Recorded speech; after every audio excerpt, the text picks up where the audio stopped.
हमारे देश की करेंसी लगातार डॉलर के अगेंस्ट अपने वैल्यूएशन को खोते जा रही है और करंटली तो एक डॉलर के मुकाबले हमें 88.15 पैसे देने पड़ रहे हैं, जो अभी तक का रुपीस का सबसे लोवेस्ट वैल्यू है।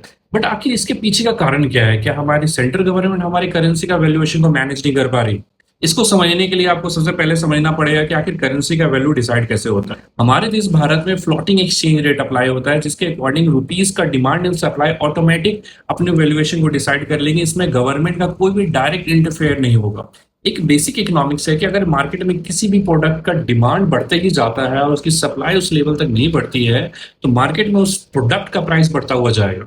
तो यहाँ प्रोडक्ट है डॉलर और प्राइसेस है इंडियन रुपीस। तो एज अ इंडियंस, चाहे वो गवर्नमेंट हो चाहे वो सिटीजन हो, लगातार डॉलर का डिमांड को बढ़ाते जा रही है। बट आपको तो लगता होगा कि हम डॉलर परचेस नहीं कर रहे हैं, तो डॉलर का डिमांड कैसे बढ़ रहा है? लेकिन यही एक कैच है। हमारा देश, चाहे वो गवर्नमेंट चाहे वो सिटीजन, अगर देश के बाहर से कोई भी प्रोडक्ट को परचेस करती है, इंपोर्ट करती है, तो मोर देन 90% टाइम हमें डॉलर में पे करना होता है। तो उस प्रोडक्ट को परचेस करने के लिए पहले हमें डॉलर को परचेस करना होता है, ताकि हम उस प्रोडक्ट के लिए पे कर सके। उसके बाद हम उस प्रोडक्ट का पेमेंट करके अपने पास इंपोर्ट कर पाते हैं।